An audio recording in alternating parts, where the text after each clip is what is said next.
नमस्कार मित्रांनो. आजच्या व्हिडिओमध्ये आपण चर्चा करणार आहोत मकर राशीचं जानेवारी 2025 करताचं संपूर्ण राशीफळ.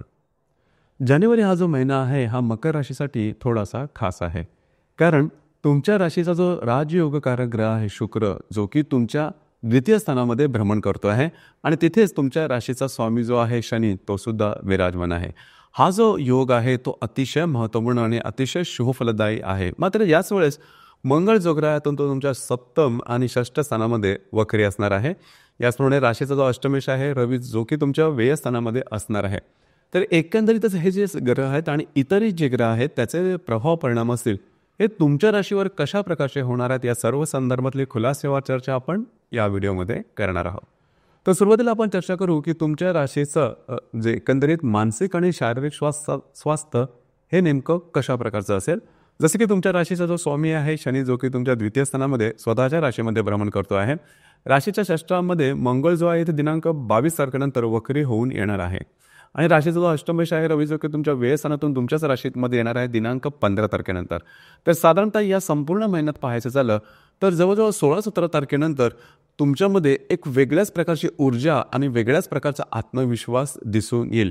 खास करून पंचमस्त जो गुरु आहे त्याची सरळ सरळ 9वी दृष्टी तुमच्या राशीमध्ये येणार आहे, जी की अतिशय उत्तम आणि अत्यंत महत्त्वपूर्ण गोष्ट आहे. तुमचा कॉन्फिडन्स आणि एनर्जी लेवल खूपच चांगल्या प्रकारे दिसून येईल. 16 तारखेनंतर साधारण सांगितलं त्याप्रमाणे तुमच्यासमोर नवनवीन संधीसुद्धा मिळू शकतील आणि त्या संधीचा तुम्हाला संपूर्णपणे लाभ घ्यायचा आहे.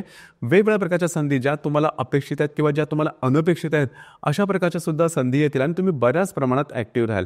इथे एकच गोष्ट सांगावीशी वाटते, तुमची जी रास आहे ही मुळात मेहनती रास आहे आणि साधारणतः कार्यक्षेत्राच्या संदर्भातल्या काही गोष्टी समोर येत असतील तर तुम्ही तुमच्यामध्ये जी शक्ती असते ती दुप्पट वेगाने काम करायला लागते. तशाच प्रकारचा अनुभव साधारण या महिन्याच्या 16-17 तारखेनंतर येणार आहे. परंतु इथे एक गोष्ट सांगावीशी महत्त्वाची आहे, ती म्हणजे या दरम्यान खूप काही काम केलं गेलं तर त्याचा विपरीत परिणाम तुमच्या आरोग्यावरती होऊ शकेल, तुमच्या शारीरिकतेवरती होऊ शकेल. त्या संदर्भात थोडीशी काळजी घ्यायला हवी. बाकी जर का सांगायचं झालं तर हा संपूर्ण महिना तुमच्यासाठी शारीरिक आणि मानसिक स्तरावरती अतिशय चांगला असणार आहे. त्याच्यामुळे अजिबात काळजी करू नका.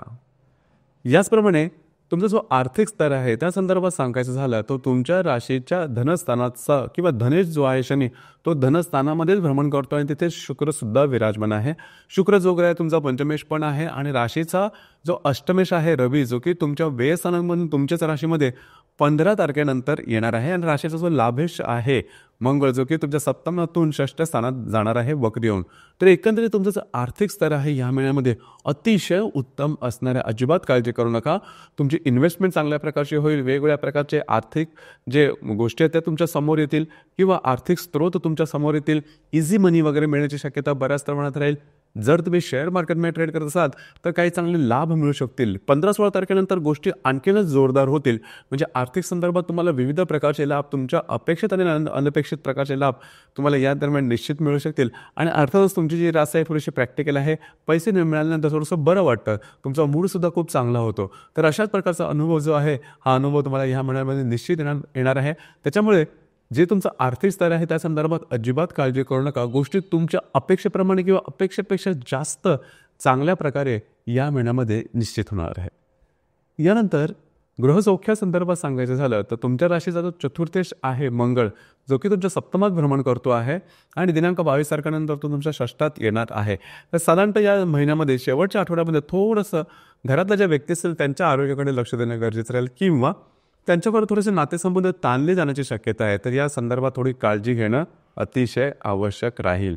लव्ह लाईफबद्दल सांगायचं झालं तर लव्ह लाईफ अतिशय उत्तम असणार आहे. त्याचा अनुभव संपूर्ण महिन्यामध्ये तुम्हाला येणार आहे. जर का तुम्हाला नवीन रिलेशनशिपमध्ये जायचं असेल तरीसुद्धा हा संपूर्ण महिना तुमच्यासाठी अतिशय उत्तम असणार आहे.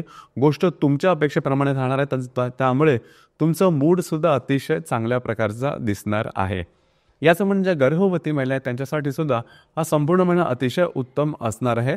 तरीसुद्धा कुठल्याही प्रकारचे काय प्रॉब्लेम तुम्हाला जाणवले तर लगेच डॉक्टरी लस करून घ्या, परंतु फारसे काही त्रास होणार नाहीत. त्याच्यामुळे तशी काही काळजी करू नका.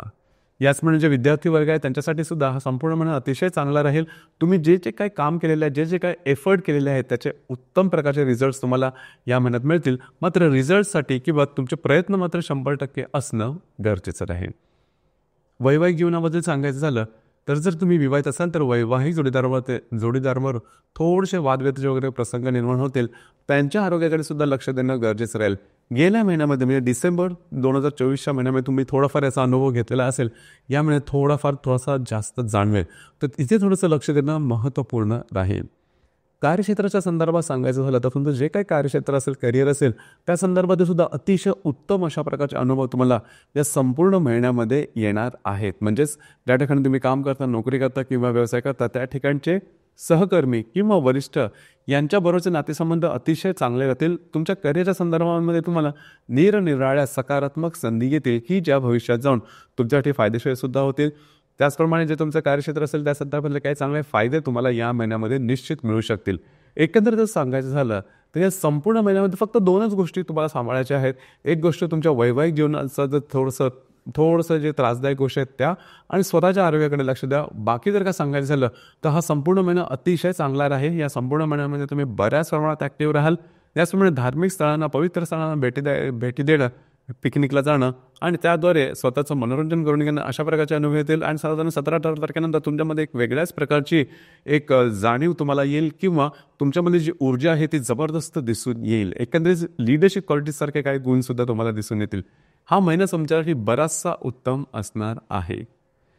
याचमुळे या महिन्याच्या साधारण 23 तारखेला बुध आणि मंगळाचा प्रतियोग होणार आहे. मंगळ जो की तुमच्या षष्ठ स्थानामध्ये असणार आहे, वक्री असणार, आणि बुध जो की तुमच्या व्यय स्थानात असणार आहे. दोघांचा प्रतियोग साधारण लक्षात घ्या. कागदोपत्री व्यवहारापासून सावध राहणं अतिशय आवश्यक राहील. खास करून जे तुमचं कार्यक्षेत्र असेल त्या संदर्भात काळजी घ्या. ही गोष्ट फार महत्त्वपूर्ण राहील. याचमुळे दिनांक 25 तारखेला शुक्र आणि मंगळाचा त्रिकोण योग सुद्धा होणार आहे.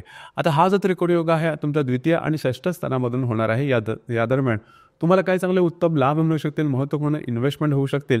तर एकंदरीतच सांगायचं झालं तर या संपूर्ण महिना जो आहे तो तुमच्या अपेक्षेप्रमाणे असणार आहे.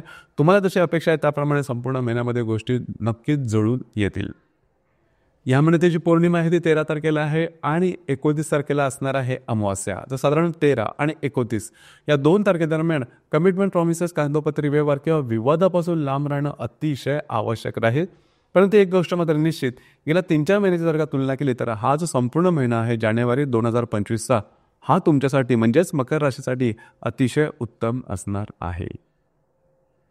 तर मित्रांनो, हे होतं मकर राशीचं जानेवारी 2025 करताचं संपूर्ण राशीफळ. धन्यवाद.